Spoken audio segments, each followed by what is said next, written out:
Whoa, buddy, put that thing back in its holster. We haven't gone anywhere. I don't understand. Check out the MichaelDukesShow.com for information on how to get access to the podcast. Welcome to the party, pal.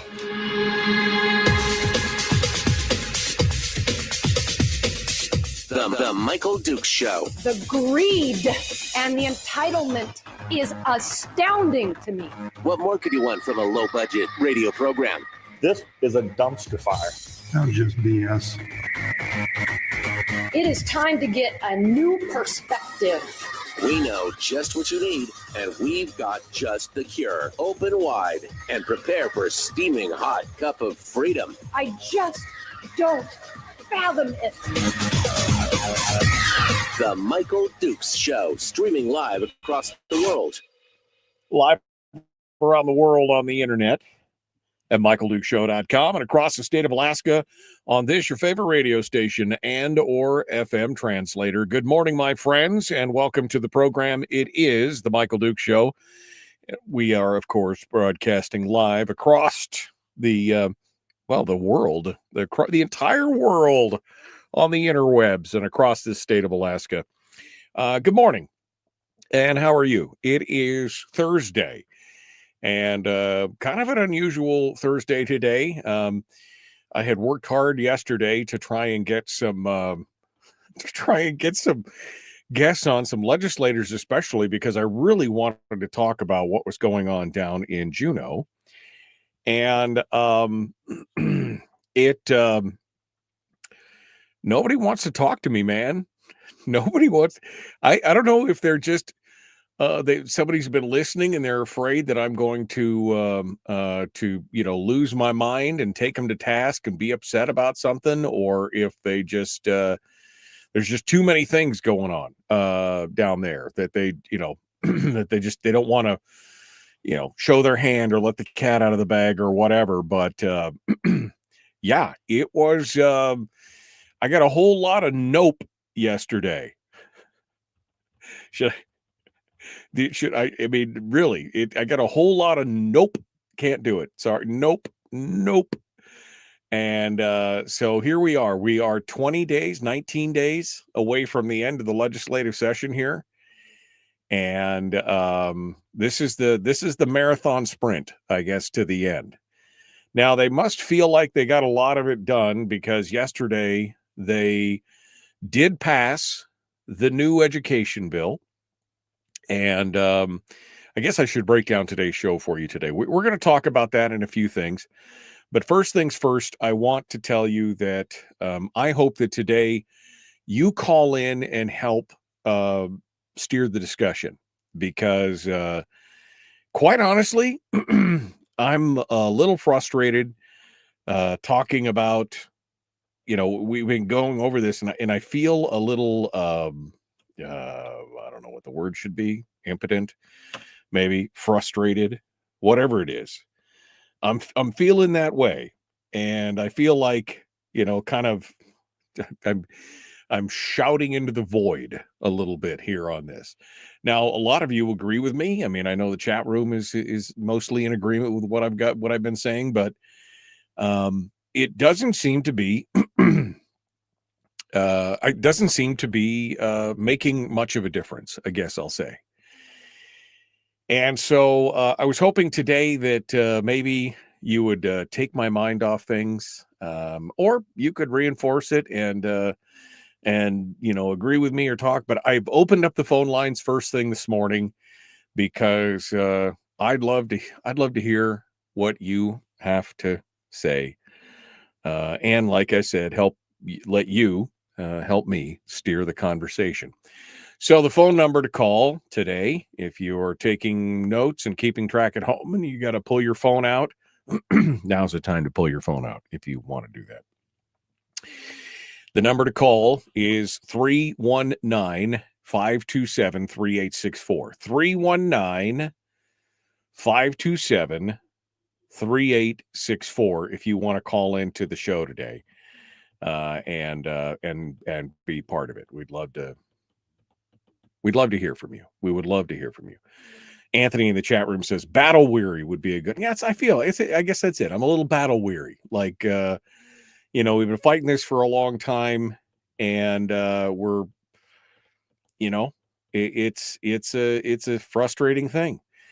Special thanks to Kevin McCabe, who came on yesterday and was willing to talk with us about some of these things, because I got a whole lot of nope from yesterday as well. In fact, I had people who were planning on being on, and then they backed out at the last minute because I think there's some things going on and maybe some family stuff and other things, but I think it was just a combination of everything that's happening out there, and it's frustrating, man, isn't it? I mean, I feel like, I'm it's like one of those things where you can see the problem, and maybe it's because you're from the outside looking in and you can see the problem, and everyone around you kind of looks at you like you're crazy. But as you go on and your point of view is proven to be more and more correct, and yet everybody still continues to ignore you or still continues to just, pat you on the head and say, well, that's nice. Yeah, that's nice. It's amazing. It's just amazing. So special thanks to Kevin for coming in yesterday. He's in the chat room again this morning. I don't know what to say. I really don't. I guess we can just start breaking down. I'm going to include some good news today, and I'm hoping maybe you guys want to bring something frivolous to the show. You guys can bring some fun stuff to the show as well with your phone calls or whatever as well. So the education bill that we talked about at length yesterday with Kevin McKay. It went back to the Senate because of the unconstitutional language that was in it, and the Senate, there was more discussion on the bill after they did it. Surprisingly, there was some changes because prior to this, in the first vote on this, Rob Myers was the only one to vote against the bill. But when it went back to the Senate for the language change, because of to explain, the language change had to do with the Rob Yunt amendment, which would have funded some reading comprehension, but that funding had contingency language on it that said it would only be available if the legislature passed this new revenue bill, this new tax bill on out-of-state online businesses, i.e. Amazon and others, to pay this new state tax. And the way they had it worded was basically it turned the funds that would have come from that tax into dedicated funds. It literally was a difference between the word shall and may. And they had the word shall in there, and that would have been unconstitutional because we don't allow for dedicated funds, although we do allow for designated funds. I mean, that's a whole show in and of itself. This idea that somehow dedicated funds are wrong, but designated funds are just fine. Even though we treat designated funds as if they were dedicated. I mean, you can't make this stuff up, right? So the bill went back to the Senate, and to have that language changed. And in the meanwhile, it seemed like all of a sudden, because the House had read deep into this and discovered some of these things and said, well, wait a second. They had some issues. Initially, Kevin had said on Tuesday that in the chat room, while he was talking with everybody in the chat room, during our first discussion on the bill, he had said he thought that the House would overwhelmingly vote for it. And then yesterday he said, based on this new thing, he felt like there was a chance that it might fail because they had discovered some of the different changes and the implications of the contingency language and some other things, which made me think, well, why was there only one vote against it in the Senate? Anyway. So when it went back to the Senate, they voted for it. And this time, Mike Showers and Shelley Hughes both voted against it. They joined Rob Myers in voting against it. And their main concern, according to reporting in the ADN, was that they were not happy about they both supported the funding of the reading initiatives and the CTE funding, the career and technical ed funding. But they were troubled about the requirement for new state revenue to fund them. So again, it all came back to, now that this contingency, now that maybe they hadn't seen the linkage between that before. I don't know. Maybe they didn't understand it before, but now they voted against it. So now you've got 3 of 20. So 17 passed it. And then the measure went back to the House. And after very little debate on the floor, the House then passed the bill 31-8. Now, I'm no math major, and I know I graduated from Lathrop High School, so you'll have to not hold that against me. It barely shows my competence, I'm sure. But 8 plus 3, those were all the no votes, only makes 11. Okay? And the governor's override, now that means one, it's absolutely veto proof from vetoing the bill itself, because there's 2 thresholds. One is the veto threshold for the bill, which is 40 out of 60. It's a 2/3 vote, right? But there is an opportunity for the governor to take a second bite at the apple And that is on the line item on actually vetoing just the funding out of the bill, because the bill could pass. He could not veto the bill, but he could veto all or a portion of the funding for said bill, as he did in the past when he vetoed half the increase for education. And that requires a 3/4 vote, or 45 out of 60. Again, I'm no math major, but 60 minus 11 is still enough to override even a funding veto. It's 49 for those of you who went to West Valley. 49.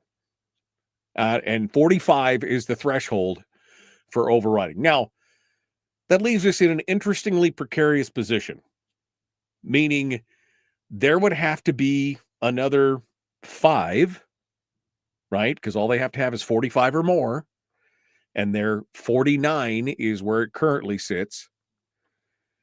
They would have to have 5 legislators change their mind and change their vote. Now, we already know that in the Senate that Rob Yunt, James Kaufman, and Mike Kronk had all publicly said on Monday that they would vote to veto the governor's override of the bill. Now, again, we could be splitting hairs here, and they could be saying, well, yes, I will vote to override the bill. But if he overrides the funding, will they override that veto? I don't know. But we're 5 short from overriding all this funding, and it's just mind-boggling. Still no contingencies for no policy measures for open enrollment. It's not fully backed. Apparently they wanted to create a legislative task force. They wanted to study the study to see if an open enrollment, open enrollment is already happening. This literally was just them wanting to codify actions that were already taking place around the state. But they didn't want to put it into law, and so now they want it to be pushed off to be studied. To be studied. Yesterday, near the end of the show, I got a text from the Alaska study industry that said, "We here at the Alaska study industry have great faith and respect for our esteemed legislature, knowing they will give us the green light so we can study our various options. It's money well spent, and we will gladly spend it all." Which is, I just looked at that and I just went, what? This is something that's already happening. And again, we were just trying to dress things up and make sure that, and just codify it. Now they have to study it. God forbid the study should somehow discover that open enrollment is horrendously bad for children, and now they'll stop what's already being done and has been done around the state for a long time. And I guess from a political, I'm out of time. I guess from a political standpoint, I have questions on the viability of what's going on if you're taking the metrics on the political scale versus, if you just set aside what's good for the children and what's good for the budget and everything else. I've got questions on that. And maybe we'll get into that here in just a minute. But again, if you want to drag me off this topic and point me in another direction, here's how you do it. 319-527-3864. 319-527-3864. The Michael Duke Show continues. Common sense, liberty-based, free-thinking radio.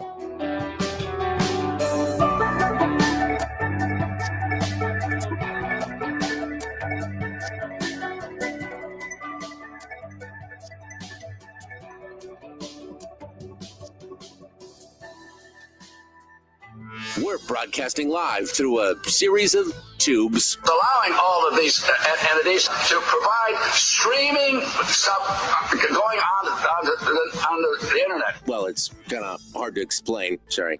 Streaming live every weekday morning on Facebook Live and MichaelDukesShow.com.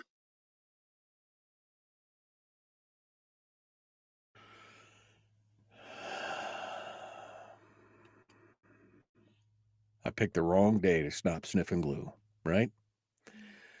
That's a quote from a movie. Nobody clip that and send that to the newspaper. That's Frank Drebin. I picked the wrong day to stop sniffing glue. No, that's not Frank. That's because Frank Drebin is the cop thing. It's still Leslie Nielsen. It was Airplane. It was Airplane. Anyway.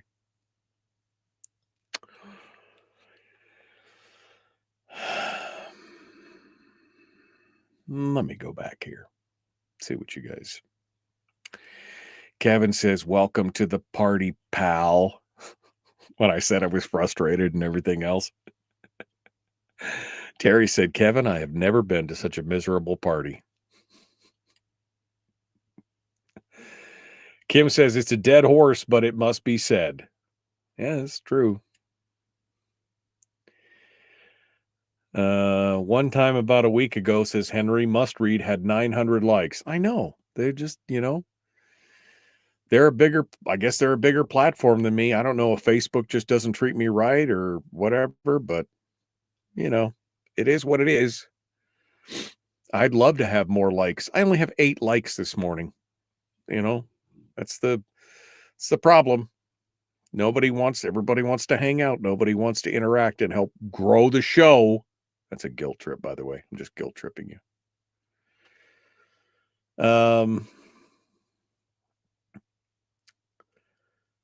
Just going through here. Good morning. Good morning. Everybody's good morning each other. Terry says Yunt is the biggest disappointment elected in November. It's interesting. It's really it's interesting because when you talk to him, it seems like he's 100% all in on your team, but I think he sees things a little bit differently. And he does things that I would have never done and never. It's interesting. It's interesting. How will Shower vote on the veto? He said that they would not vote. They would not veto. They would not override the governor's veto. He said that on Monday when he first voted for the bill. He said if the governor overrode it, he would not vote for overriding it. So there's that.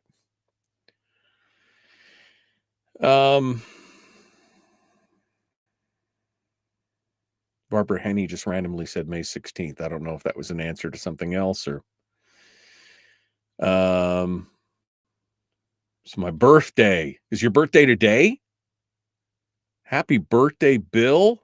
Happy birthday to you.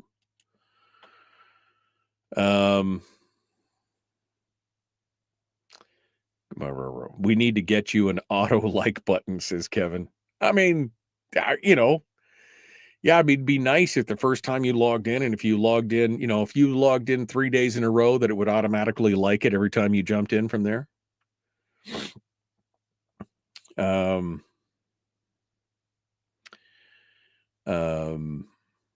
Where did they get the money to study the study, said Chris. I don't know. I mean, I don't know. I have no idea. Oh, May the 16th is Bill's birthday. Don't everybody wish Bill a happy birthday. All right. Don't do it. May Day. Yes, it is May Day. I hope these school boards are happy with the help of the legislature. They stole more of the poor's PFD. Of course they're happy. It's for the children, don't you know? You should be happy too. Yeah. And we don't even know yet what the employee costs are going to be. Naresh was on yesterday. He's one of Mike Shower's chief workers, right? He works in Mike Shower's office. He said he first thought it was going to be $100 million increase. Now it looks like it'll be closer to a $300 million increase in costs for employees. We'll be lucky if we got anything left.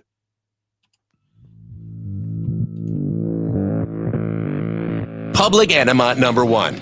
Oh, wait, sorry. Public enemy number one, which makes more sense. On the other hand, he's a little bit of a pain in the Michael Duke show.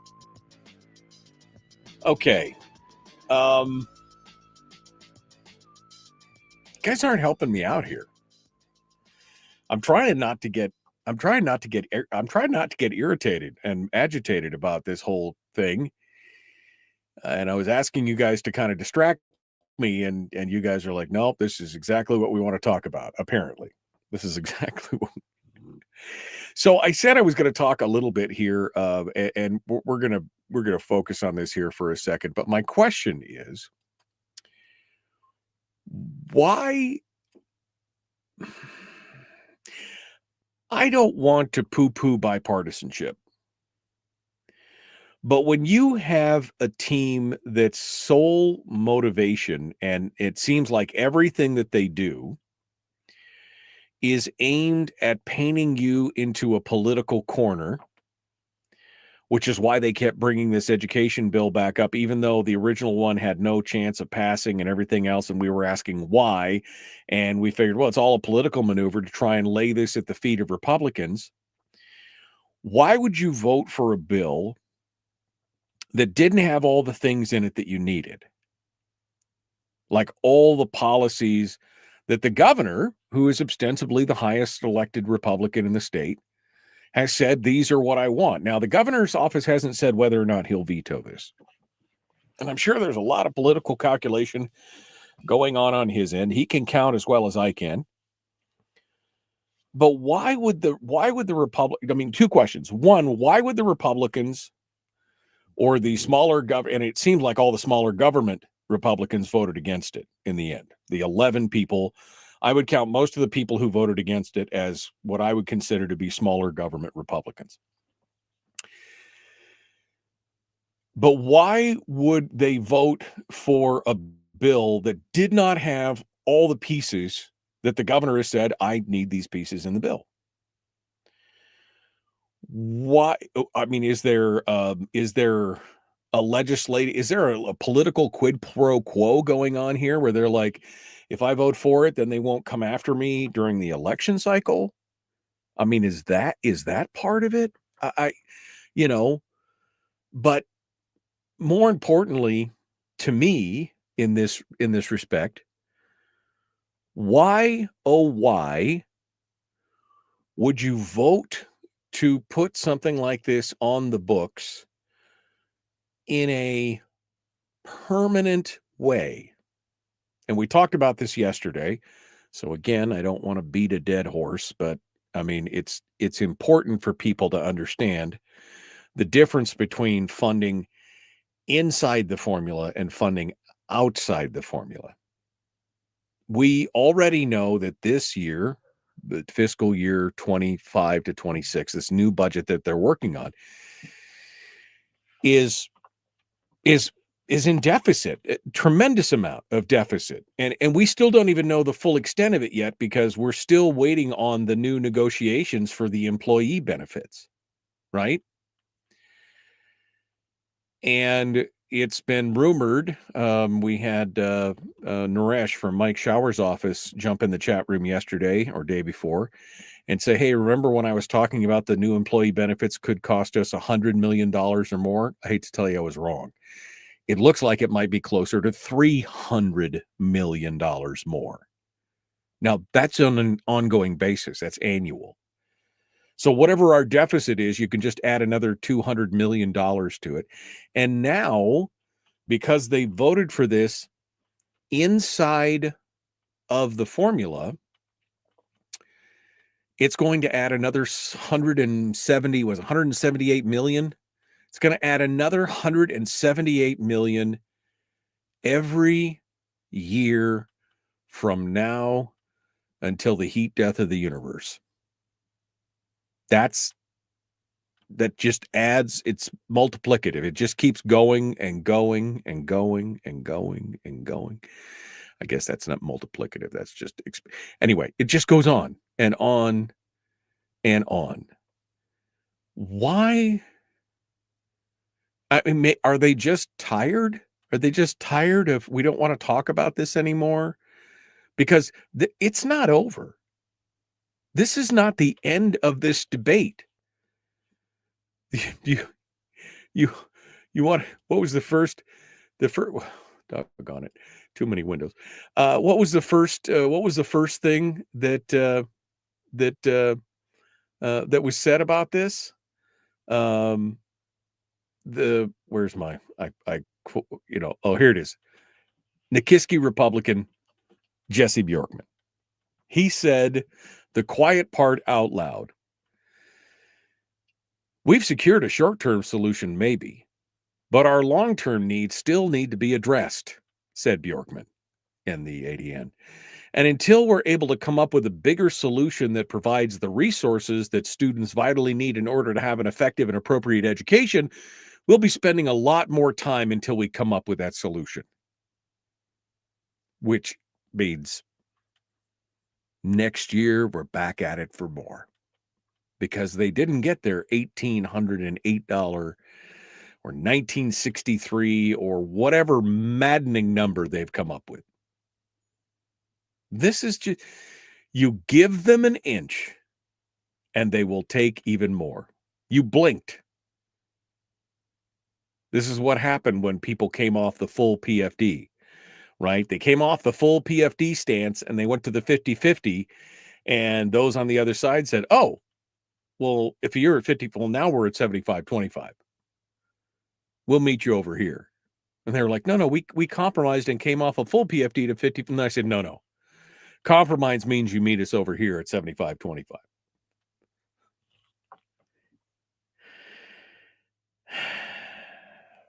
It's not over. This doesn't even end the debate. They're going to continue to use this as a bludgeon against all of us in the upcoming election because we still didn't get enough. Damn, we could just empty the treasury into the education system and it wouldn't be enough. Never enough. All right, let's go over to the phones and see what you have to say. I got one line on hold. Maybe they're going to drag me off this topic. We'll see what goes on here. Good morning. Who's this? So where are you calling from? Good morning. It's the bunny lady outside of Ninilchik. Hello, bunny lady. What's going on? Hello, darling. Okay. A hint of criticism. Your voice is already like sporting goods, but when you do the intro into the Charlie Kirk show, you like drop down to sub-level basement. You don't sound so much like a serious man. You sound more like the closet monster coming to devour your children and small pets. Okay? You don't have a Gorka voice. And thank God, because you don't stretch your vowels like a fat lady in, spandex. But still, if you can find another intro, I would appreciate it. You don't like it when I get down into the Charlie Kirk show. You don't like that. You don't like the register, huh? No, I don't. Spandex is a privilege, not a right. Does it scare you, or is it My animals cower in terror. It really needs to stop. Seriously. Okay. Now, here's part two.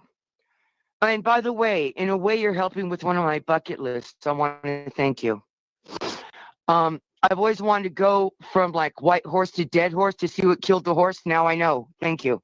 Oh, you're welcome. But what? I said you're welcome. I'm always here to help. That's all I'm here for. And you're doing a very fine job of it, young man. Okay. Now the other thing. Since you bought this station, I get it. You killed Flea Market. You killed my wonderful music on the weekends. But my Dennis Prager is coming back on the 3rd of June. May I have him back? We did not pick up Dennis Prager because I was uncertain as to when he'd return, so I had to make other commitments. So no, Dennis Prager will not be coming back. I understand. But it's June 3rd. May we have him back? No, I made He's coming back. I made year-long commitments for other shows, so I couldn't because we didn't have any idea at the time back in January when Dennis Prager would be coming back. So I made multi-year commitments to other programs, so I'm locked in. I won't be bringing Prager on. Because you are the only stations I pick up. Yeah. Well, Okay, I thank you. Well, I appreciate it. Thanks for calling in. And don't forget, I do know that Prager does stream all his stuff on audio and everything else. So if you guys, I don't have internet. I have to go outside just to talk to you, bud. Oh, okay. Well, I apologize. Yeah. I wish I could make everybody happy, but unfortunately, that's not what's happening. But I appreciate the call. Thank you for joining us this morning and sounding off. You did distract me for a few minutes, and I appreciate that. Be well. Thank you so much. She doesn't like my Charlie Kirk. She doesn't like my Charlie Kirk voice. And now it's time for the Charlie Kirk Show. I mean, that's not bad, right? In a world. Oh man, I don't know. Wherever she is, she's got phenomenal. I mean, she may not have internet, but she's got phenomenal phone service because she was super sharp. Camera is freaking out this morning. She was like super clear and crisp in her audio. Who's she doing? All right. She derailed me. It's funny because she did. I was on a train of thought, and now she's derailed me and made me laugh about other stuff. And so I guess we'll come up to the break, and maybe I'll regroup and come back, or maybe somebody else will call and derail me this morning, which is fine. I have no problem with that whatsoever, because I just get more agitated when we talk about this stuff sometimes. Let's return here in just a moment. Don't go anywhere. Don't forget, you can always join us on Facebook if you'd like to be part of the conversation. Facebook.com/Michael Duke Show /live. If you want to join us in the chat room. It's fun. We got like 70 people between Facebook, YouTube, and Rumble in here just hanging out. Come on in. The weather's fine. We'll be back right after this. Common Sense Radio.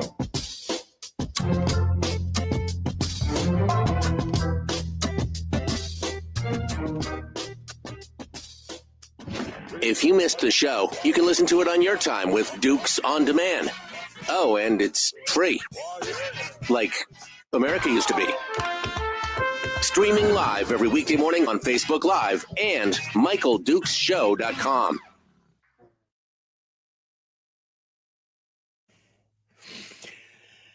I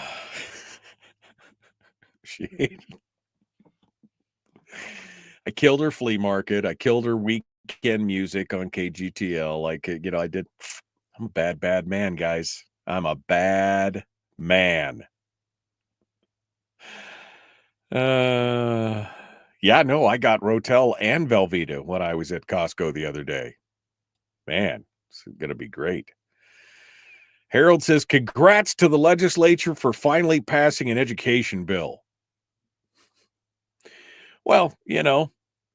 I mean, it's only added another $200 million to the budget in perpetuity for the rest of the. And weren't you the one that was saying that we shouldn't be adding education? Shouldn't we be adding funding to the formula? We should be getting into the classroom. But I mean, that's one of those things. Anthony just said, I'm just taking a moment to enjoy imagining horses or rabbits running and cowering in fear in this lady's house whenever my bumper audio plays across the day. They'd scatter as a predator response. Yeah, I mean, I had no idea that my voice could be used as a weapon.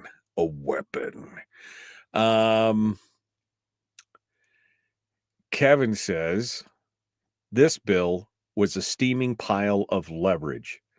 It's now hoped that HB 57 has enough policy in it to help it get a tax bill over the line. At the same time, the tax bill is being leveraged to get some to vote for the steaming pile of HB 57. It's the double leverage maneuver that helped me push the no vote harder.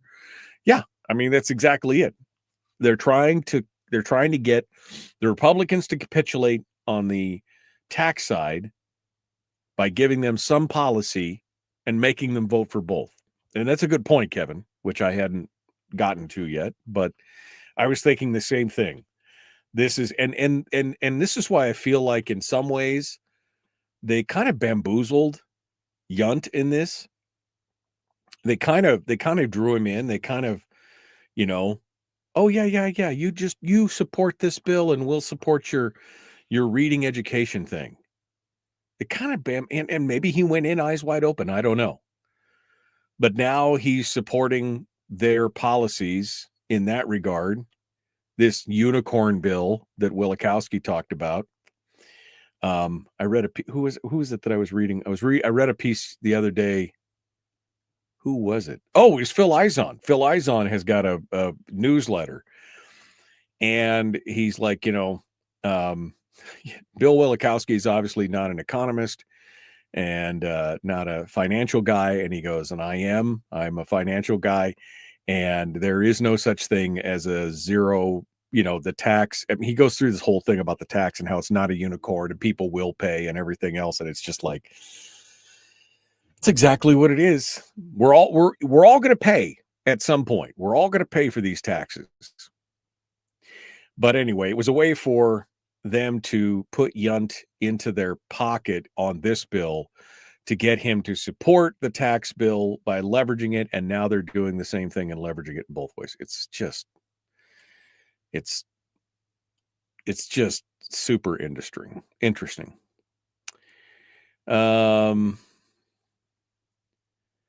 They didn't pass the they didn't. Oh, that's actually very clear. Thank you, Fat Ray. That's a good one. They didn't pass an education bill. They passed a spending bill. No one will learn anything as a result. It's going to be interesting. Rob says, when that tax bill was on the floor, they said it was to reduce the deficit and raise the PFD, but it hasn't even passed the House, and we're already finding places to spend it. Right? No. Again, I don't understand why Rob would partner up with the Democrats on this, even if it was a critical piece that he wanted to get passed. I just don't know. I just don't know. Republicans have had a majority, so don't be blaming the Democrats for the GOP failure to stick to their so-called GOP doctrine of right-sized effective government. You're right, 100%. You and I've said this many times. Democrats at least are honest about what they're doing in that regard. I mean, that's just they are at least honest in that area, 100%. Okay, I see that Willie is on the line. Willie Keppel from Bethel is calling in. So we're going to talk to him here in a second. We're about 30 seconds out. Speaking of payroll taxes, Chris just said payroll taxes. They can't stop spending. We're going to talk a little bit about some of this new ballot measure that mandated paid vacation and everything. Oof, it's causing problems across the country. We're going to talk about that as well. And we will we'll see where that goes. Meanwhile, we'll start off with Willie's call. Here we go. The Michael Duke Show. Common sense, liberty-based, free thinking radio.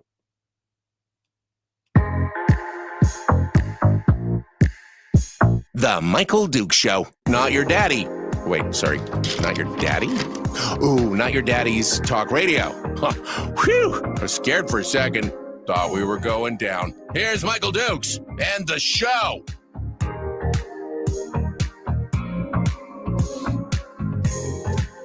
Okay, we are continuing on here. And the phone lines are open at 319-527-3864. And Willie is calling in from Quinnahock out in the bush. Probably here to give us some perspective that we don't have here in the urban areas of the state. Let's see what Willie has to say. Good morning, Willie. How you doing, my friend? I'm doing great. Good morning, Alaska. I was standing here on my porch this morning and looking at gray sky about 40 degrees, everything's finally starting to melt off. And I thought I'd give you a perspective we haven't gone into for about a year, and that's the annual walrus hunt. And not many people in the interior think about that, but we thrive on it out here. Some people thrive on it. Us white boys don't. We don't get anywhere close to it. Right. My native village here definitely is 100% tuned into walrus and seals this time of the year. But before we go there, I just wanted to say in some of the last 2 days of articles how the PFD is suddenly a moving target again. It went from Bert Stedman and Lyman Hoffman a week and a half ago when they had the override. Both of them before that have been preaching. They're sticking to this 75-25 PFD. By golly, it's Lyman Hoffman's legacy. He's retiring this year. He's not going to be the one responsible for the demise of the PFD, even though he's been there 39 years right now, and he's 100% part of the demise of the PFD, sitting on Senate Finance for the last 2+ decades, along with Bert. But the big shift is to put the blame. I see Pearsley in here is writing this in this week. So I was reading some of his stuff, and he's going, well, it's going to be the governor that goes down with the demise of the PFD. No, it's not. Yesterday, Hoffman was quoted as going, I really hope to keep the PFD to the $1,000 level. Well, let me think about that. That's about an 83-17 split. And then followed right along behind that, I believe it was Andrew Gray. I may be wrong on this. If Mr. Gray, if I'm wrong, recorrect me here, but I believe it was Gray that says $500 is an affordable PFD this year. both Gray and Zach Fields have said that. $500, $400 to $500 is an affordable PFD. Well, that's the new slang for we're going to take it all anyway. It don't matter. And but when you read some of the stuff that's being put out by some people I consider to be 10 times smarter than 99% of the legislators down there, and that's some of the staffers that have been there forever and really understand the budgets and know how to get deep into it, they're going, time they pass this new contract for the union, it's going to be a $300 million hit. They haven't even added on to their, at a minimum, $500 million deficit they're dealing. So now they're moving to that $750 to $850 million deficit with this budget. And they're also below $68 a barrel, which this budget is being based on right now. And they're not even meeting that right now. This budget, they should stop right now today and reorganize and go, we really need to plan this budget on about a $60 barrel of oil. And then they might actually be somewhat semi-close so that we don't have to have a CS next year, your supplemental budget of, this year they're claiming it's only 200 million. No, it's way more than that time it's all over said and done. But they're going to have a huge CS next year, guaranteed. But anyway, that's just my thoughts on this. I'm just totally frustrated with this whole circus going down. If you're going to pass a new tax, which Yunt's proposed, then it doesn't get designated or even aimed at an increase in spending. These new taxes are supposed to get us to the point that we're trying to close the gap on the deficit budgets we're already running. Yeah. And this is where they're all screwed up as far as I'm concerned, Well, yeah. But let's move on to something that really does get me happier thinking, because I love it when the boys go out and start hunting walruses out here. Well, they're hunting whales too. But walrus and seals are the big ticket items right now. And the river opened up here just a couple of days ago, so they can go all the way from the upper boat park area, which is just above our place, and we're about 2.5 miles from the ocean, and they can go all the way out now. And if you've never seen an 18-foot Lund with two guys, their gear, a couple of 15-gallon drums with gas, because you never know how far you're going to go out. You never know if you're going to get lodged in the ice and have to sit there and ride an ice floe forever until you can get out and where you're going to end up having to run from. So having lots of gas is an absolute necessity. But then when they shoot a walrus, to add a 2,000-pound animal into an 18-foot Lund with all the hunting gear, and then come back through whatever kind of weather. Yeah, no, that sounds like that sounds like a massive undertaking, to say the least. It is a huge, massive undertaking, and when they finally get back in, I says, it's the village pretty much. We're a big enough village that it kind of runs in family groups. We're like 750, but the smaller villages, less than 200, that's like one family. But here it kind of runs in family groups, about 4 different family groups.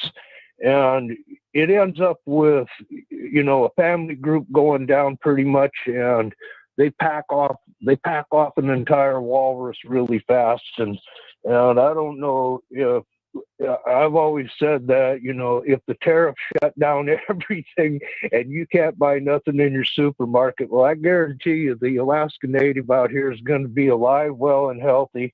And the rest of us, including me, all of us old Gusik is white, Nunavut is black people. We're going to be starving because out here the culture likes spoiled foods. And fermented. Some call it spoiled. I call it spoiled. But fermented walrus flipper is something to kill for if you're a native out here. And for me, that's something to run the opposite direction. And that's why they're going to survive, and all of us, the rest of us, are going to starve to death, because they're right now, they're prepping and they're filling the freezers, and these walrus will all be history. They'll be ate up and gone. There won't be hardly a thing left of the walrus by the time hunting season rolls around this fall. So right now, geese and walrus and seals, Well, that's like lutefisk. I mean, who wants to eat lutefisk, or some of these other things that are kind of ferment. I mean, yeah, you're right. It's an acquired taste, but I guess if you're hungry enough, you'll eat almost anything. All right, Willie. Well, hey, I appreciate you calling in. Thanks for joining us today and giving us something else to think about and talk about. Appreciate you calling in. Stay warm out there. Thanks for being part of it today. Thanks for having me. All right, I appreciate it. 319-527-3864. 319-527-3864. I've had seal, never had walrus. I mean, it's an interesting. I mean, there's definitely some interesting things that. Maybe that's a bucket list thing I'd like to try sometime, one day. I mean, there's acquired meals all over the place. Lutefisk was one. Haggis is the other one. That's the sheep's stomach that's stuffed with meat and offal and other pieces and parts. And I mean, there's some things out there that you just be like, do I really want to eat that? Do I really, really want to eat that? Tripe is another one, although I have had, anyway, when you're hungry enough, you'll eat anything, right? That's what it's going to come down to. You'll eat anything. All right. When we come back, we've got more. I've got one more call here, but I'm only got 45 seconds. So we'll see if the caller will hang out. We'll see if the caller will hang out till over the top of the hour, because I only got about 45 seconds here before we have to run out the hour. And so we'll see if we can talk to them on the other side. If you want to call in today, it's kind of open line. I've been talking about some things, but I've been asking if you want to help me. Avoid getting upset. That's great. You can help with my blood pressure. 319-527-3864. We'll take these phone calls right after the top of the hour. We got news coming up and more.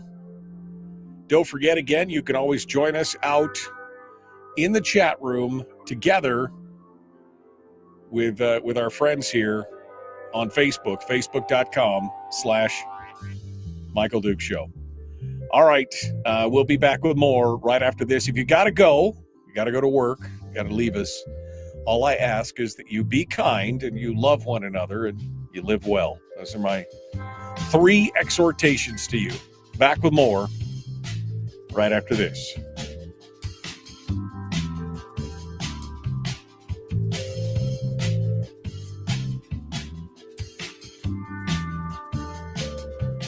Okay, let's check in. Let's check in with the caller on the line here and see if they'll stick with us. I don't know who it is, but let's take the call and see who it is. See if they'll stick with us. Good morning. Who's this? Where are you calling from? Paul Sadada. Hey, Paul. Will you hold on until we get you over the top of the hour here, and we'll be right back to you? Yeah, I'm waiting at a tire store, so I got nothing going on. So. Okay. All right, Paul. We'll hold the line. We'll be right back to you then, and you can have your say on the other side. I'll put you back on hold. Paul in Soldotna is number 1 with a bullet on the other side here. All right. Willie turned the mood around. Thank you, Willie. Yeah. I mean, it's interesting. I mean, I'd love to try some of these things that I've never had whale, never had walrus, have had seal. That was interesting for sure. But it's interesting. Smelt, geese, salmon, seal, tundra grass-fed moose. It's all good. Melissa says there's an epic corgi battle happening in her house right now. I think Michael needs corgis in his studio for all the bad news vibes. I got a Boston Terrier in my studio. Of course, he's just sleeping at my feet, so that's good. That's good. Kimchi sausage is good. I do like kimchi. Of all kinds. And yes, I can attest that kimchi sausage is delicious. I'm just waiting for Frank to send me another package of kimchi sausage. The first one was so good.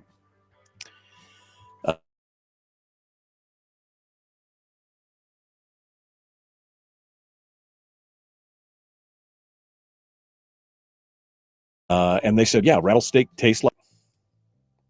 There we go. Come on. I have had alligator, which is similar, and I've had ostrich. And I've had kangaroo, but it's turd it is. Yeah, maybe the corgi battle is my fault. It's my low octave range. Apparently, it drives animals into a frenzied state. Somebody called and said that she hated my intro to the Charlie Kirk Show because it sent her animals into a frenzy. A frenzy. Welcome to the program. Welcome. I hope your dogs aren't getting upset by this. Right? Oh, man. Yeah, alligator was pretty good. Surprisingly, I really liked ostrich. I thought ostrich was tasty. I liked them all, quite honestly, but ostrich was good. Kangaroo meat was good. They were all tasty. It turns out I like meat. I mean, go figure. I just like meat of every kind. You okay down there?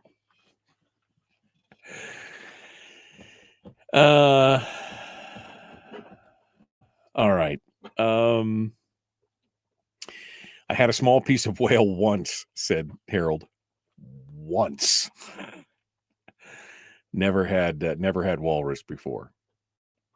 No, I mean it'd be interesting to see what it's again, just give me a taste of it. I've never had blowfish, right? That's the one that you can only have a certain amount of for pretty much your entire life. Thinly sliced blowfish, because it's a paralytic and it could kill you. But apparently, that blowfish sushi is supposed to be amazing, kind of thing. I might give that a shot one time. Although it could kill you. It's a taste to die for. We'll see. We'll see. Wait till the bunny lady finds out your views on cats. Well, let's not bring up the cat incident again, shall we? That is a show that shall live in infamy. I had a recording of that at one point, and I don't know what I did with it. But yeah, that was that show. Man, did that make some people mad.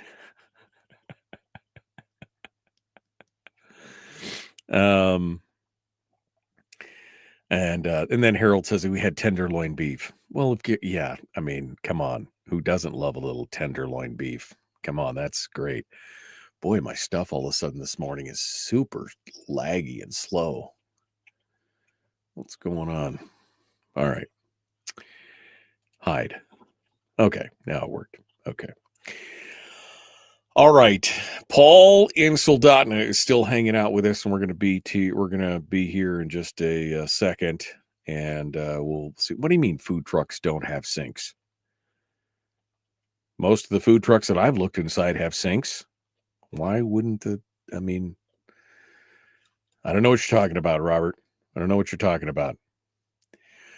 I've never had muck duck. Nope. Escargot. Yeah, escargot is weird, man. It's like, that was just enough for me. One time, that was enough for me. Now, scallops, clams, even oysters, although I like baked oysters more than I like raw oysters.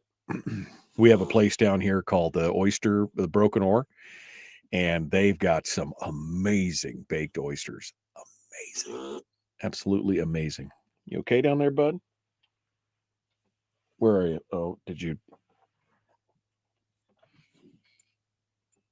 Yeah, my dog. He's down here horking his own tongue. All right. Well, this is kind of a weird show today, but that's okay. We're going to continue on. We will jump back into it here. Paul's on the other line. We'll get back to it here right now. Here we go.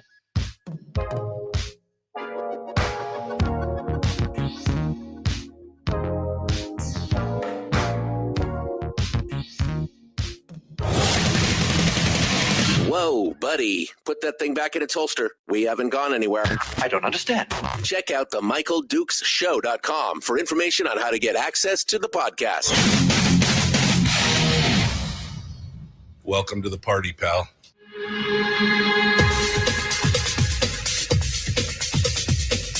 The Michael Dukes Show. The greed and the entitlement is astounding to me. What more could you want from a low-budget radio program? This is a dumpster fire. That was just BS. It is time to get a new perspective. We know just what you need, and we've got just the cure. Open wide and prepare for a steaming hot cup of freedom. I just don't fathom it. The Michael Dukes Show, streaming live across the world. Live around the world on the internet at michaeldukeshow.com and across the state of Alaska on this, your favorite radio station and or FM translator. Good morning, my friends. How are you? Are you ready to go for this Thursday? You know what that means. Tomorrow is Firearms Friday. But today, we're just going through some of the stories, and I was getting a little worked up, but I had opened up the phone lines early, 319-527-3864, and told people they could call and talk about what I was talking about or distract me and drive the conversation in another direction. And Willie called in, and we started talking about it. Now the whole chat room is going on about weird things that they've eaten over the years, and it's kind of fun, and I'm just enjoying it right now. I'm enjoying where we're going right now. But Paul is on the line from Soldotna, getting his tires changed out because I guess it's tire change day, right? I mean, the studs have got to come off. So hopefully you guys are ahead of the curve. Let's see what Paul has to say this morning as we get started. Good morning, sir. What's on your mind? Oh, I'm trying to be a good husband, and I'm getting the wife's tires swapped. Crow, woodchuck, or groundhog, some people call them, and beaver was what I guess I didn't consider it odd eating that when I was a kid, but because my grandfather, that's what that's what we ate. We didn't eat it all the time, but once in a while he would. If Right. we lived on a vegetable farm, if he got a crow, he only would do young crows. If he got a young crow or a woodchuck, then it was like the tenderloin and the rear part of the woodchuck. I remember that. I don't remember what part of the beaver. But yeah, that was the weird thing. That's not what I called about, but it was really nice. So when he brought that up, because it got me thinking. I didn't think anything of it back in the day. I had our grandparents went through and parents went through the Great Depression and the Dust Bowl. Right. And so, and so meat was meat, and they didn't eat meat a lot, especially on a vegetable farm. We had meat only a couple times a week, but it was mostly all wild game. We're fortunate. We had pheasant. Normal things were pheasant, venison, ducks. We were on a edge of like a river and a swamp on one part of the property, and so we really did well with ducks. We never ate much geese, but lots of pheasant, quail, woodcock, timberdoodle, some people call them. Right. Anyway, I called for another reason. I only been in the state about 6 years, and someone made a comment that it was voted on to move Juneau to somewhere else in Alaska. Yeah, no, there's been back. Is that true? Yeah, there's been several votes. In fact, there's been a couple votes on the actual ballot. I think 4 or 5 separate times now to move it various places. One point, I think it's been voted on twice to move it to Willow, just north of Wasilla, and everything else. And it was actually passed by the people, but there was a contingency that they had to do a study to figure out how much it would cost. And then of course the legislature was like, whoa. And so they came up with a study that said it was going to cost like $1 billion. And that was 20 years ago when $1 billion was even bigger than it is today. Right. I think you would save us $1 billion, actually. Well, I think that the report that they pulled together in the study I think it was flawed. I think they don't want to get out of their little bubble down there. But yeah, people have voted to move the capital. And like I said, 4 or 5 times, 5 or 6 times. And each time there's some kind of stumbling block or roadblock. They don't like that idea. They don't want to be in the public eye. Yeah, my opinion is a lot of this would go away if they had to see us face to face. One of the reasons why Washington, there's a big circle around Washington where everybody works in Washington, D.C. So there's this buffer, and it's kind of a hard place to get to, believe it or not. I used to be based there with an airline, Washington, D.C.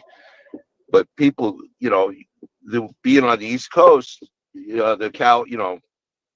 a lot of people can't travel there to get in their face. Well, if we were since most of our population, a little over half, is in the Anchorage area, I really think it would be a game changer if we had it there. Right. Well, this has been one of my. That's just me. Yeah. No, Paul, I agree with you. One of my things, we have this thing called the Charter of Changes, which is my suggestion for how we fix the problems in the state. And one of the changes is to change the venue. And part of the problem has been the big pushback on moving the capital is the fact that all those people who live in Juneau, there's a ton of people who live in Juneau who are dependent on the fact that Juneau is the capital, right? They either work or live, or they have some connection to the fact that Juneau is the capital. They're contractors or they're state employees or anything else. And so that's when the whole pushback is don't decapitalize Juneau, right? So that's why my contention has been, you don't have to move the capital. The capital could still be in Juneau, but you could move the sessions onto the road system. I mean, 85% of Alaskans are on the road system at one place or another, right? Where they could climb on a highway. If they were up in They were up at Coldfoot, they could drive down. If they were down here in Homer, they could drive up. If you could put it on the highway system in some, localized middle of the road area, Willow would be fine. Palmer Wasilla would be fine. I mean, people talked about putting it out in Delta or someplace. It doesn't matter. If you could put it on the road system, the legislative session itself, and know that all the sessions are being held in this location, I agree with you. I think there's a big difference than listening to somebody on the phone versus having a whole crowded room of people looking at you over the dais saying what you're doing is wrong and we want you to stop. I agree with you, but I don't think we'll be able to move the Capitol because it's already been voted on and delayed and denied and everything. No, that was really good part. Yeah, that was a really good point, Michael. I didn't think about that. Even if they just had the sessions, I know in national politics, that's what your congressman comes home so you can talk to him. We have that here, but it would be nice to be able where things were happening, we could actually go see them happen. Right. Well, and there's precedent for it. Voice your opinion at that time. Yeah, there's precedent for it because they have held legislative sessions in other places. They've held them in Anchorage. They held one up at the UAF in Fairbanks. They've held sessions in other parts of the state. There's no reason why they can't do it. It's just because I think most of the time they like being isolated and restricted and not having to deal with the public. And then the only people that can come down and bug them are the people that have spent the money, the $2,000 or $3,000 that it takes to fly to Juneau and stay overnight and be able to stay there and do everything else. And so that means it's usually only the special interests, the NGOs and the governmental entities that are down there lobbying them. They don't have to be bothered by, Joe and Susie Alaska. They don't have to be bothered by the average Alaskans. And I think that's a shame, quite honestly. Well, and they should look at it as a shame. They're supposed to be serving us, right? They work for us. Ostensibly. And basically they're using it as an excuse to avoid us. I could see your point on Juneau. Yeah. Because the city itself would probably fall apart if they moved. But the sessions, that could happen. Like you said, there's precedent. Oh, I would love to have it happen. I mean, to me, that would be a huge change and maybe we wouldn't bother them most of the time, but if there was a big contentious bill, if there was a bill about, again, the PFD, what was the last time they had a hearing on the PFD amount and there was like 4 hours of testimony of just person after person after person. If you had a room that was stacked with people like that, it's a lot harder to look them in the eye and say no. It's a lot harder for them to make those decisions, but that's kind of what's happened, and it's frustrating. We're one of the only states where you basically can't drive to the capital. I think Hawaii is the only other one where you can't just drive to the capital where you're at, but you can hook a $75 flight from one island to the next. So maybe that's what, I don't know. It's astonishing. And I'd love to see the legislative session be on the road system, but they should look at it as a positive though, because they're there to serve us, and also we support. So a lot of these things we would support. Right now, it seems that the legislation that it's coming through, a majority doesn't support. So that's why they're hiding. Because basically that's what they're doing, right? Well, you could be, and you could be right. Maybe a majority doesn't support it, but they've got a lot of special interests that are saying that they do, and that's what they're pointing to. And that's part of the problem, right? Is the special interests are the only ones that can get down there. The average Alaskan doesn't have the time or the money to go down there and fight these things out. And whereas if I could hop in a car and drive 3 or 4 hours and go be there, I probably would. I could take a day off to do something like that. Quick question. Being new to this state, 6 years is new to this state. I always hear you use the term full PFD. What is a full PFD? A full PFD is based on the original statutory formula, and how the original statutory formula worked was that they took a 5-year average of what the earnings were, what the permanent fund itself earned, and they would take that 5-year average and they would take basically 20% of the 5-year average, And that's what they would factor the PFD to be. The money is deposited, into the earnings reserve, and it would just sit there. And then they'd take this 5-year rolling average and they would cut a full PFD check based on that amount. And that was good because it helped with the vagaries of the market. If the market went down, your PFD would drop for a couple years because it would affect the overall average, right, of a 5-year average. And if it went up, it would go up a bit. It would drop down a bit, it would go up a bit, but it helped smooth out the highs and lows of the returns from the permanent fund itself. And it's a significant amount. 100% of our PFD would be somewhere this year in the $3,400 range. But now they're debating whether or not to give us $1,000 PFD or a $400 PFD. So they're taking all that excess money that would normally have come to us, and they've now decided that they're going to slice that up for us and spend it because they obviously know better than us how to spend that money. Right. Okay. Well, thank you very much, sir. I appreciate it. Well, Paul, it was good to hear from you. Thanks for calling in, and I appreciate you listening. Thanks for being part of it. I'm a supporter of you, so I believe in the show. All right. Well, thank you, Paul. Day. I appreciate it. Thank you for calling in today. It was a great call. I really enjoyed that, which leaves all the lines open. 319-527-3864. See, you guys really don't want me to get to the next stories because I'll probably get agitated again. And that's just good for me. I'm just enjoying talking to you. So if you want to call in, now's the time to do it. We got all the lines open and we will take your calls directly on the other side of this commercial break.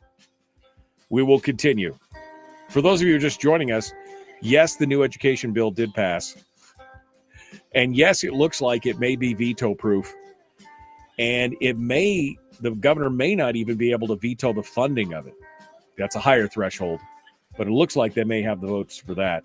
So who knows what it's going to look like here? And that doesn't even count on the fact that we don't know what the actual employee costs are going to be of the new contracts. But rumors have it that it's going to be an additional $300 million. So just in case you were wondering. The Michael Duke Show, Common Sense Radio.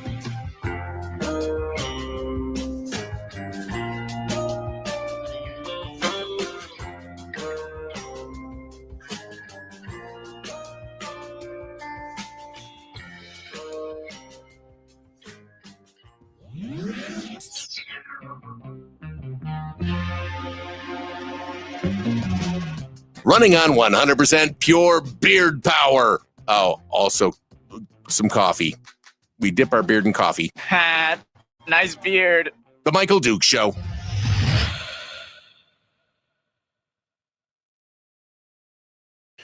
Okay.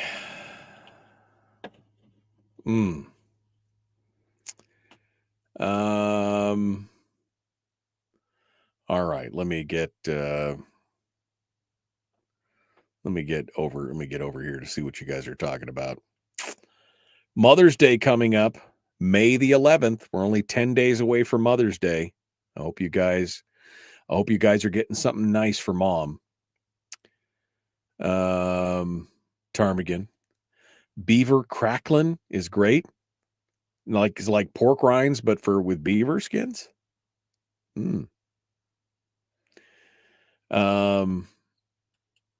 Yeah, we also voted to shorten the session. Yeah, I mean, not only did we do that, we voted to have a 90-day session, and they thought, well, that was a nice. That's a nice suggestion. It'd be a shame if we just ignored it.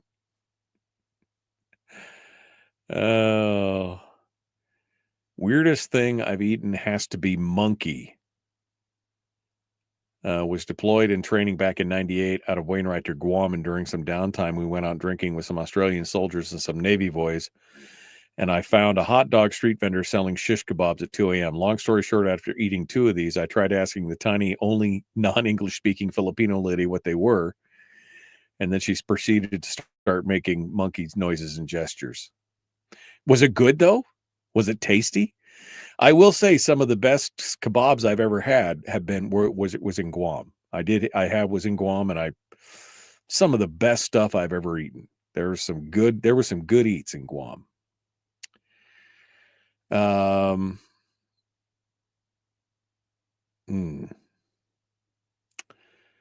Let's see. Remember when Dunleavy tried to have a special session in Wasilla? Yeah, I know. They don't want to be in front. They don't want to do it. They don't want to be where the people are.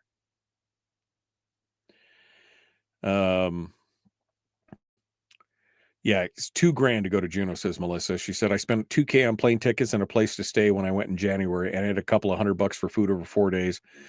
I spent about $2,500 just to be there. Yep, exactly. Let's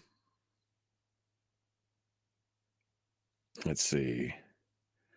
You want to take a walk down memory lane? Says Bill. I don't know. What are we talking about? I may be behind the times. Sure. Beaver fat, not skin. Beaver fat is beaver crackling. Yum.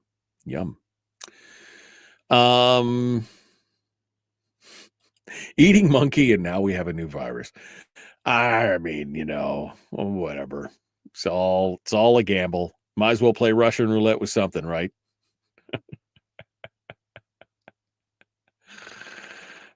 And then now Terry is challenging Bill. Do it, Bill. Do it. Take a walk down memory lane. Do it. Okay. Well, weird show for today, but I'm enjoying it. I hope you are as well. I do have some other stories, but I've got Diane on the phone, according to my caller ID here. And so we'll pick it up. Maybe we should check. I have a feeling I've seen this number before. Let's check in with him to see if it's Diane. Good morning. Who's this? Where are you calling from? Hi, Michael. This is actually the husband. Oh, okay. up in Casino. Okay, hold the line then. What's your name? I'm James. It's okay. You have the right number. Okay, James, hold the line. I'll be right back to you. James in Kasilof is calling in. It's his wife's name on the caller ID, he said, so that's all good.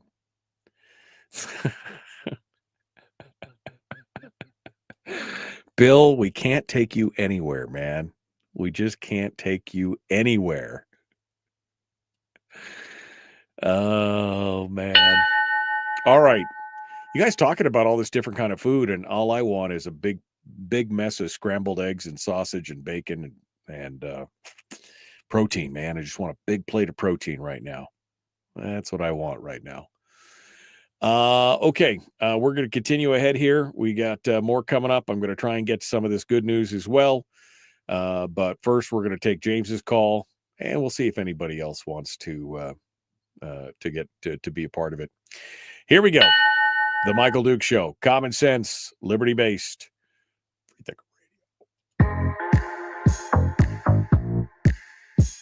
The Michael Duke Show, proudly splitting the left versus right dichotomy. Yeah, I had to look that word up too. I don't think it means what he thinks it means. Here he is, though. That guy, Michael Dukes, the one with the show.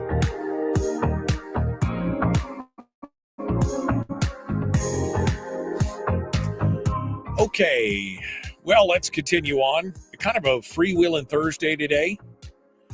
We talked a bit about the education bill and where that was going.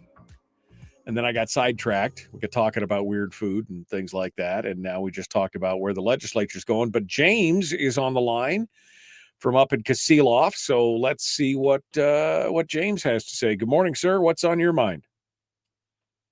Good morning, Michael. You're doing just fine. Thank you. Most people aren't even up yet, just pouring their coffee now. Well, thank you. I'm trying to do it. Anyway, yeah, they don't want to come out of Juneau. There's only like 4 good people down there. Sarah Vance is one of them. And these are not people who've got to understand. These are not good people down there. It's just like Washington. Elon is doing a great job down there cutting everything out, but Congress has still got to pass it all. And now I just heard also that the board's trying to kick Elon off the board down there now too. You mean off the board of his own company? Is that what you're trying to say, or off the Doge thing, or what? What are you talking about? No, off his company. Interesting. I hadn't heard that. I mean, that would probably be catastrophic for them. The guy's got the Midas touch. It seems like most everything he touches turns out well. So if they're deciding to try and pull him for political reasons, that is probably a mistake. I mean, if you're a capitalist, you should have profit motivation. Shouldn't really care about what people's personal beliefs are. But I guess time will tell. Unfortunately, that's where we're at now. Yeah, it is all political, and it's money. They want to stuff their pockets. They don't want you to go down to Washington. They don't want you to get anywhere near them. They just have the NGOs and stuff taking the money and putting it in their pocket. Another thing I learned, speaking of studies, they've been studying phones in the school for about 20 years now. And they have decided, which I could have told them 20 years ago, yeah, kids having phones in the schools is not a good thing. Right. Yeah, like that's a big shock. I mean, anybody who's watched this kind of stuff, it could have figured that out. Having kids with phones, it's just a big distraction. I remember teachers used to take away I've always been a big reader, and I used to carry books with me, like novels and stuff. And the teachers used to occasionally take my book away because I'd be reading when I was like, this is boring. So I start reading and they'd throw it out.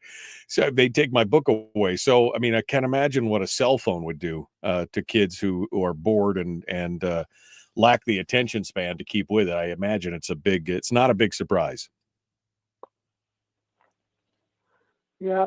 Well, I'm going to say the word, but this really is communism we're dealing with. It's started decades ago, and we're in the revolution state right now. Yeah, these conservatives have got to get involved. They've messed up our voting system up here now, but the people wouldn't go to the primaries. They just go to the main event. Right. They won't primary out these people that need to go. Like we had Roger Holland in there, finally got him in, and that nasty lady, I forget what her name is, got right back in the next voting term. Right, Kathy Giesel. People didn't do what they needed to do. Yeah. No, that's the thing. I think people are burned out. I think they're frustrated by the whole thing. And the problem is you can't grow weary in well-doing. And that's kind of where we're at. I mean, we're battle weary, but people, you can't give up. That's not going to help in the long run. So it is a tough thing, but maybe people, I mean, I was very, very encouraged by this last voting cycle to see, how people voted. And I think maybe people are getting to the point to where they're upset enough that they will, that maybe they'll make a change. Maybe we can see more change across the country. We'll have to see what the next cycle brings, I guess. Yeah. Well, this MAGA deal is great. My dad, I tried to talk to my dad. He's a total purebred education system Democrat. So he hates it when I even bring up the word MAGA. And Charlie Kirk, he was so mad at Charlie Kirk. I love Charlie Kirk. He probably got us Trump in. Yeah. Well, I appreciate you calling in, James, and thank you for being part of it today and helping us stay sane. Thank you so much for calling in. Whoops, I killed the call. Sorry, James, if you wanted to have the last word there, I snipped that short. 319-527-3864, 3864. If you'd like to sound off, now is the time to do it. Who would have thought that the voters could be wrong, that special interests could be wrong? You remember back on the ballots this last year how they gathered signatures and then they put it on the ballot, this bill that would have it mandated a minimum of $15 an hour. That's how it was phrased, was as a minimum wage bill. But buried in that minimum wage bill of $15 an hour was also a category for paid sick days. And then on top of that, there was a third caveat that said you couldn't talk to your employees about politics, political issues, or religious issues, which, I mean, was going to make it tough for places where political entities were trying to force their way in, or for religious institutions who had employees who couldn't talk about. I mean, it's just kind of a big, who thought that there would be problems on that? Oh yeah, that was us. I forgot. That was us. It was especially on the paid sick days, because there are so many mom and pops out there that absolutely are going to get crushed by this bill, because it passed. It passed. And it didn't just pass here. It passed in Missouri and Nebraska as well. And they wanted to require employers to provide paid sick leave to their workers. And now, in some of those states, lawmakers in all three of the states are trying to roll back the benefits, citing concerns from businesses about the costs. Go figure. Michigan, in February, for example, this is from the AP. Becky Bohr and Beck and David Lieb, Marjorie Beck, they all wrote these stories from the three different states. Back in February, Michigan enacted revisions to a paid sick leave law initiated by voters 7 years ago, delaying the date when small businesses have to comply and allowing for a longer period before new employees are eligible. It's been 7 years since Michigan has done that, right?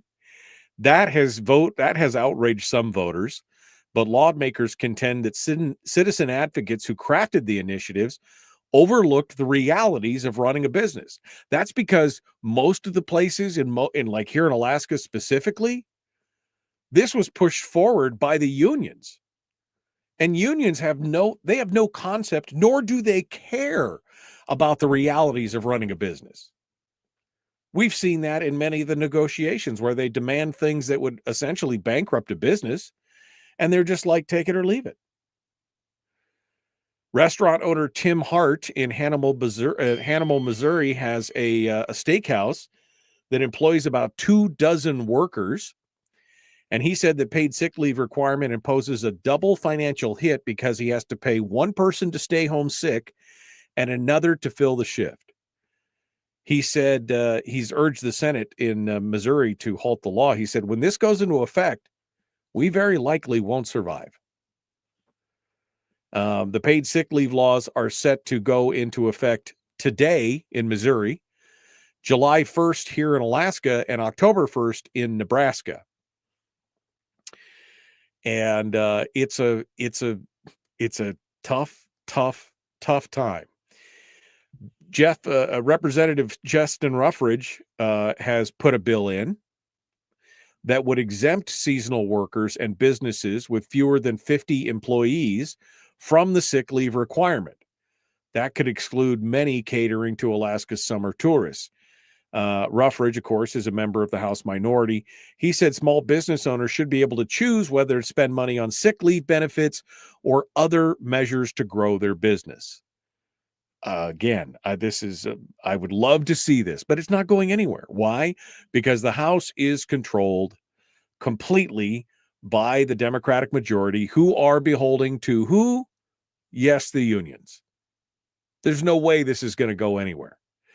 Joel Hall, president of the Alaska AFL-CIO, which supported the ballot measure, Doubts Ruffridge bills will gain traction in the final week of this year's. Yeah, of course it's not going to, because she said no. She told them, don't you dare let that out.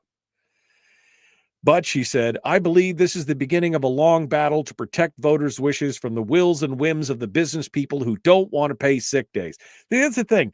They act like these evil mom and pops just don't want to pay. They're just so greedy. They don't want to pay. They have no idea of the reality of, it's not that we wouldn't like to pay.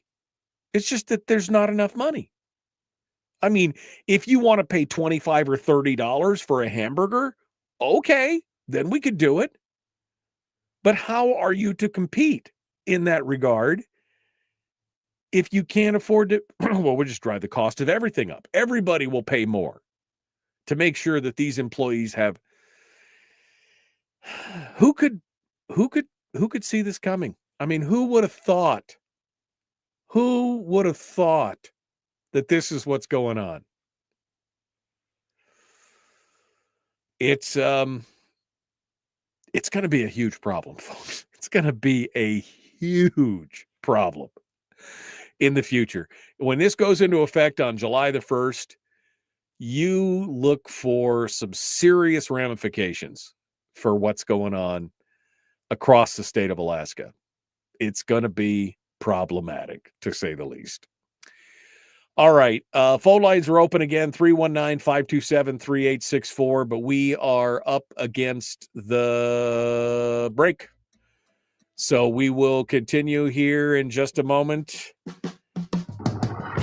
And we'll be back. I got some good news on the other side, but we're going to start with some phone calls. See, Troy's on the line. We'll return. Don't go anywhere. The Michael Duke Show. Common sense, liberty-based, free-thinking radio.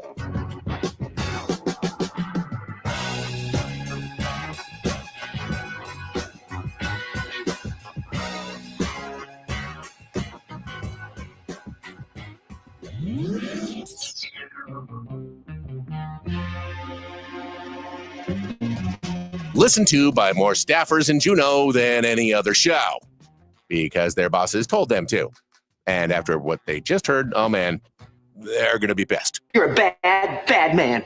The Michael Duke Show.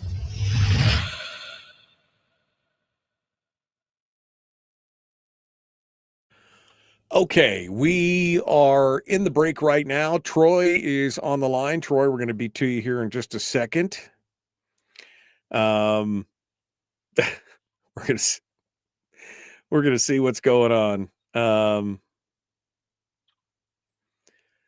Businesses are closing in Fairbanks. Garden Island is one on the chopping block. Yeah. I mean, I fully expect that it'll be the small mom and pops that will feel the bite, especially. Let's see what else. Many restaurants in the lower 48 have started going completely robotic, and the owners have stated they're getting better output with that. Yeah, I know. I mean, it's, you want to work yourself out of a job? Here you go. Here you go. Anthony said, I own my own heating company. When I get sick, I'd be obligated to pay myself sick time. But when I'm sick and not working, there's no money to come in. So I guess I could sue myself for wages. What kind of drugs are these people on? Well, luckily, as the owner, you're not an employee, you're an owner. So you're not, but it's just, it's like, here at the radio station, I have no employees. I'm basically doing it all right now. In the future, but right now, luckily, I don't have to deal with that right yet. But in the future, it's going to be a thing. It's going to be a thing. Oh, Jim said, we haven't heard from Carlene lately. You know what? You're right. We haven't heard from Carlene in a while. I hope she's okay. Carlene and Kodiak. Hope she's okay.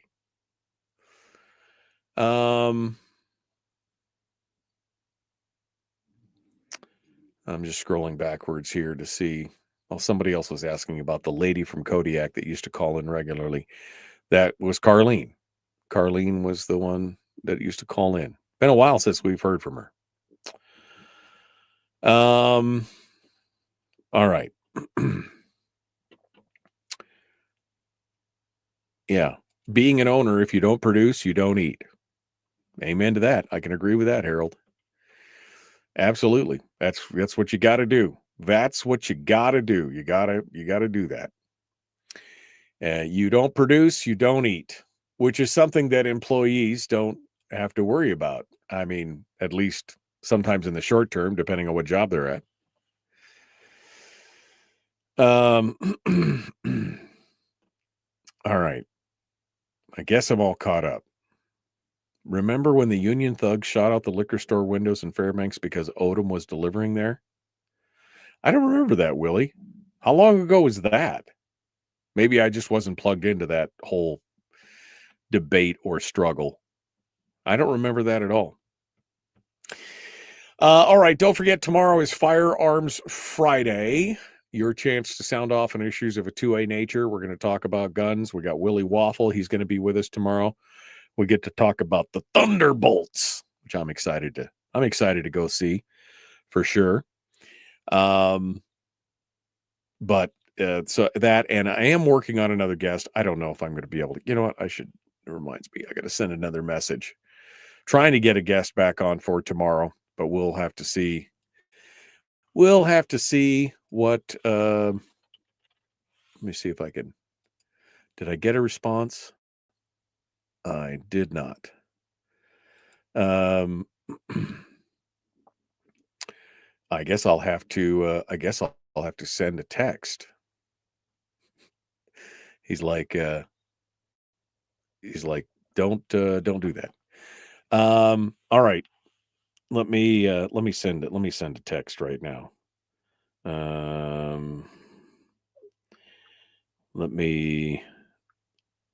I shouldn't be doing this while I'm live with you guys, but you don't mind. Podcast people are like, what are you talking about? But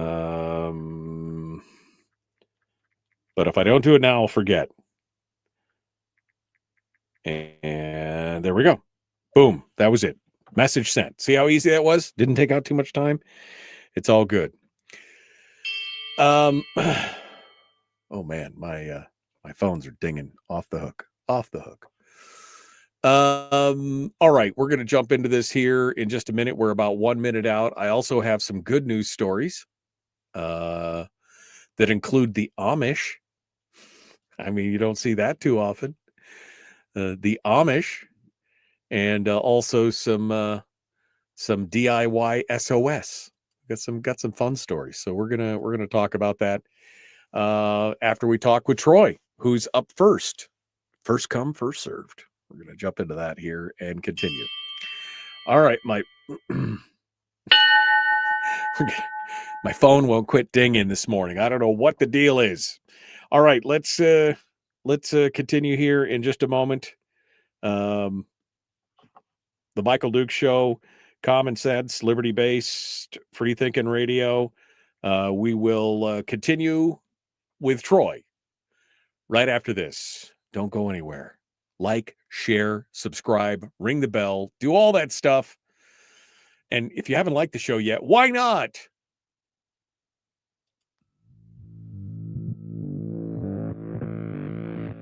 Public enema number one. Oh, wait, sorry.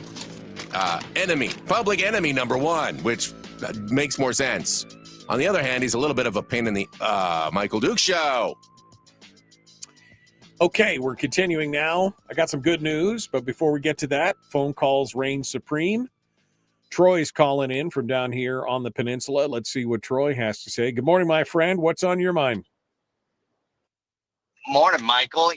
You bring up a subject with this paid sick leave. We're a small business, ACDC Electrical Supply, ACDC Service. We are providing services to Homer, right? That I feel is a very big need. Right. One of our biggest things was trying to keep our costs down. With this sick leave, we are still trying to figure out what we're going to have to do to try to keep the costs lower, but we can't. So where our rates right now are at $130 an hour, they're going to have to go up. And then the end customer for that is the people of Homer. Right. So now they're going to have to pay a few dollars more an hour for services that, I feel should have been lower. The cost for the consumer, the cost for the payroll services just to track it was going to be upwards of $500 more a year just to track the sick leave right, for the state requirements. Right, exactly. You've got we're looking at upwards of about $25,000 a year on our business just on the service side. Right, just for the paid sick leave. Well, and this is what I was saying earlier. Correct. I mean, the ones that are really feeling it, I'm sure every small business is feeling it, but the restaurants specifically, because usually they live on such a thin margin, and they have usually a larger pool of employees because they're not always working, full time or doing whatever. But the argument is, well, just pay them. They're valued employees. Just pay them what they're worth. And they're like, you don't understand. I have to pass that cost on to the end use consumer. The consumer always pays for these things. So now the burger will cost $25 for a burger instead of 15, or $20, whatever it is.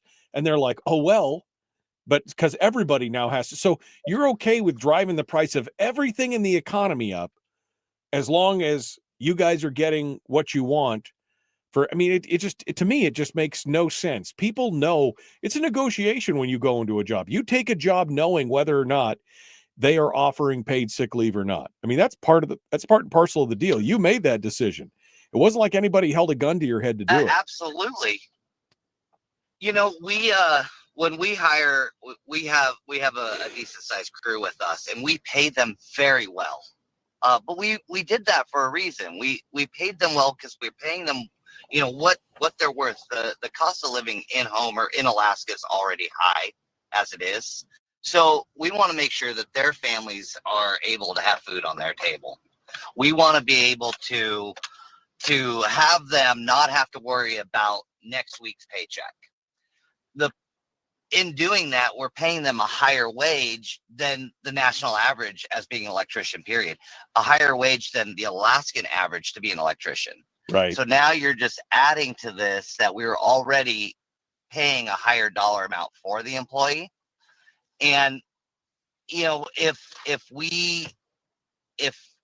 if this actually continues on, it's going to put a strain here, and we're going to have to reassess how we are charging our customers. We don't want to do that. We don't want to change. My father-in-law, Dave, and I, this has been a conversation with us since the day it passed. And we are very pro, don't get me wrong, we are very pro vacation time. We want you to take a vacation. You need time to get your stuff in order and have a happy, healthy lifestyle. Forcing it on the company is where the problem lies. Right. It's hard financially for the company. So we're waiting to see how this all plays out, and we just take it step at a time. I look forward to seeing how the rest of the legislation goes with this. I think you're right. I don't see a change happening anytime soon. Yeah. And the end user is the one who's having to deal with it. Yeah, I mean, because the other option is, okay, do I drop my wages and then offer it as a benefit, because it's mandated, or do whatever? I mean, the bottom line is that, and then how about people who don't take advantage of it? I mean, when I worked for a company before the last 5 years, I worked for another company. I think over 5 years, I may have taken 2 sick days in 5 years, maybe 3 sick days in 5 years. And that was not something that I could just, I couldn't cash it out. I couldn't use it up. So if I didn't use it, do I then lose, what's the benefit to me if I'm not using it? But again, the mandatory, you must.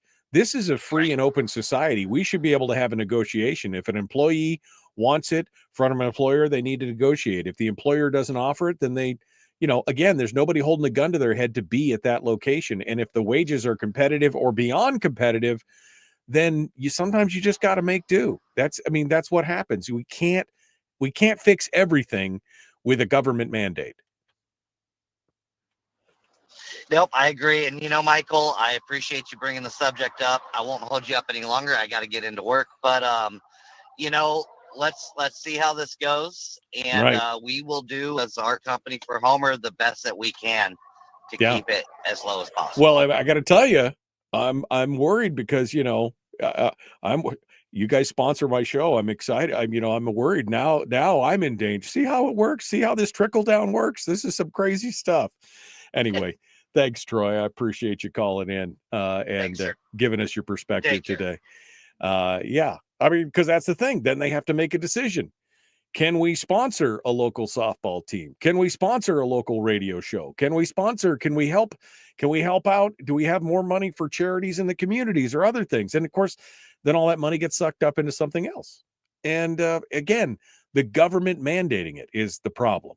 That's the biggest problem that we have there right now. But again, who knew that this would cause an issue? Who knew? Oh, wait, we all knew that it would cause an issue. We all knew that it would cause an issue. Anyway, let's get down to some good news for today. We might as well finish up the show with some good news. And this is just a great piece for towns along Hurricane Helena's path of destruction through North Carolina. Rebuilding homes and stores takes time, but thanks to an unlikely army of volunteers, rebuilding the sense of communities in town like Chimney Rock and Bat Cave had been done at light speed. There's a town called Bat Cave. Where do you live? Bat Cave. Chimney Rock Village was destroyed by Helene's flooding, but every day the town's residents see supplies, people, and building materials come in from all over the country and know that the future is bright. But now it's gotten even better because there's a group, and no, it's not Batman. There's a group that's come in and helped them out. More often than not, the help in putting the Chimney Rock's historic Main Street back together and rebuilding has come from a legion of volunteers, the Pennsylvania Amish volunteers from the Great Needs Trust. It's just in their frocks and bonnets, the women screw panels of drywall onto skeletal timbers as deftly and surely as the men in their straw hats. The famous carpentry expertise of the Amish will do the old town well and maybe even help to add back a bit of the rustic charm lost in the floods. According to WCNC, the Great Needs Trust and local contemporary volunteers, between the two of them, 2,000 pairs of willing hands have circulated in and out of Chimney Rock and Bat Cave, and they're doing some amazing work out there. And, who knew? Here we are. The Amish are out there helping things out, rebuilding the community, rebuilding the town. And that's just some great stuff, and that's what communities are supposed to be about, coming together and helping. And the Amish understand that. The Amish, that's what they're about. And I love that. I love that sense of community and giving back. And I think that is fantastic. My last story is out of the UK. There's a charity team in the UK of organized volunteer builders who have come out to help a disabled man who'd been forced to sleep in his dining room for 3 years. The 58-year-old named Paul Ketterman hadn't been able to walk since he had a problem about 3.5 years ago, but without a bedroom on the ground floor, because he had a 2-story place, he's had to sleep in the dining room. And now this charity that has come together called the Band of Builders, Paul's going to have a bedroom and a bathroom of his own. The team of at least 25 construction laborers started building the extension to the 3-bedroom home in Surrey that Kitterman shares with his wife and their son and his mother-in-law. It is labeled in the English media town site there as DIY SOS. And he said the first night after they built the room and they got everything in there, the first night was the best sleep and the best shower ever. He said, I just can't thank people. You're thinking about how would you just sleep alone it's so great to see people coming together. This is the thing. Be kind. Love one another. Live well. Big hat tip, by the way, to DeWalt. they contributed to the project. When they heard about the situation that Kitterman was in, they contributed to the project and provided some money and did some other things as well. And that's just great. I love it. Again, just confirms my belief that DeWalt has some great tools and they're a great company. So good for them. So that's the good news for today. I thought we'd just finish up with something fun and good. Why not? Right? All right, tomorrow's Firearms Friday, my friends. We're going to hit it with the hard stuff, the firearms news. I'm hoping to have David Codry on. We'll see if that works out. Be kind, love one another, live well. Take that good news to heart. We'll see you guys tomorrow.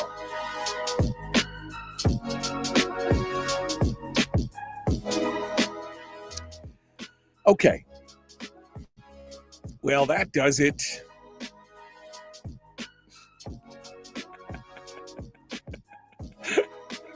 Miguel says, watch the way you say Bat Cave. Where do you live? Bat Cave. Bat Cave, North Carolina. I'm Batman. All right. It's great. It's great. I love this. What else?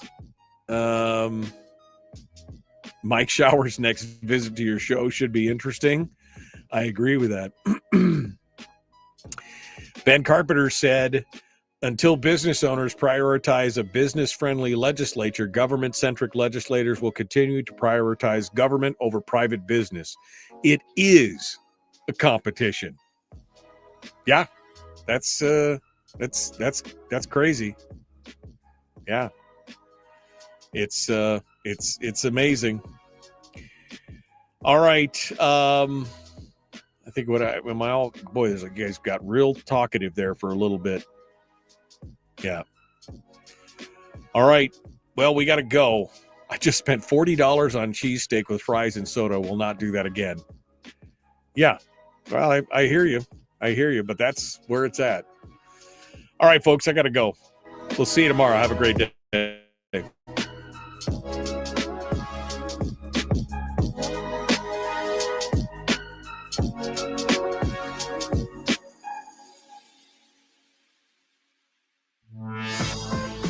We've shed our terrestrial radio skin, and now we are slimy lizard internet people.